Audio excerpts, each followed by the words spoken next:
चरणों में बारंबार नमन।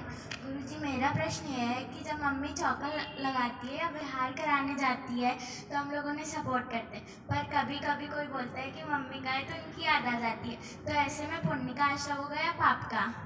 बेटा, अगर कोई धर्म कर रहा है और माना कि आपकी स्कूल है अथवा कोई और कारण है कि आप नहीं जा पाए आहार कराने या चौके में, तो बेटा अनुमोदना करके भी पुण्य कमा सकते हैं। मम्मी की याद आती है तो इसमें तो राग संबंधी बंद होगा, लेकिन कभी आपके मन में ये नहीं आया कि मम्मी क्यों जाती हैं, इसलिए आपको कभी उसका बंद नहीं होगा, उसके पुण्य का ही आश्रय होगा। अगर आपने माँ के चौका लगाने की अनुमोदना की है, माँ अगर बिहार में गई है और आपने अनुमोदना की है, हो सकता है कि वो वहाँ आहार दे, सेवा करे, लेकिन हो सकता है आपकी अनुमोदना की विशुद्धि ज़्यादा होगी तो आप उससे ज़्यादा पुण्य का बंध कर सकते हैं।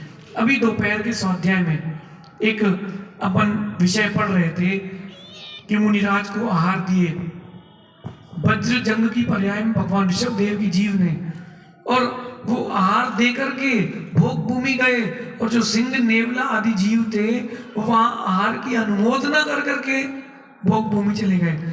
एक ने दिया, एक ने अनुमोदना की, लेकिन दोनों को एक सी पर्याय मिली। कभी कभी माँ को परेशान भी करते हैं। हाँ, तो वो तो बच्चों को करना ही चाहिए। माँ को अगर परेशान नहीं करेंगे तो बच्चे किस बात के, और माँ आपके परेशान होने से अगर दुखी हो जाए तो माँ किस बात की।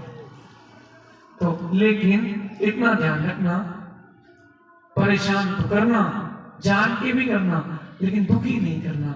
आपको मजा आता है कई बार चढ़ाने में, तो लेकिन ध्यान रखना, आप एक बार चढ़ाओगे, सामने वाला 10 बार चढ़ाएगा, तैयार रहना। आप एक बार मजाक करो तो सामने वाला 10 बार करेगा, तैयार रहना। और हमारे जैसा होगा तो कम से कम 1-8 लाख बार तो करेगा, और तैयार रहना। सुहानी जी, हिम्मतनगर से। मेरा प्रश्न ये है कि ऐसी कौन सी भक्ति करूं कि मेरे इष्ट गुरु हमेशा प्रसन्न रहे और मुझे मिल जाए? क्या बात है बेटा, जब कभी तुम्हारे मन में आता है ना ये बात, हर किसी का कि हमारे गुरु प्रसन्न रहे, बेटा गुरु की आज्ञा का पालन और गुरु के प्रति समर्पण, गुरु के प्रति श्रद्धा, बस 3 चीज कर लो, गुरु तुम पर खुश रहेंगे। गुरु को आपसे कुछ नहीं चाहिए, उनका विश्वास कभी मत तोड़ो, उनकी आज्ञा का पालन करो और समर्पण भाव के साथ। एक बात और ध्यान रखना, जीवन की कोई भी परिस्थिति कहीं भी हो, आपसे बड़े भी लोग क्यों ना हो, लेकिन अगर वो आपके गुरु की निंदा कर रहे हैं तो उनको हिंदी में जरूर समझा के आना, गुरु आप पे जरूर प्रसन्न रहेंगे। आगे चलिए।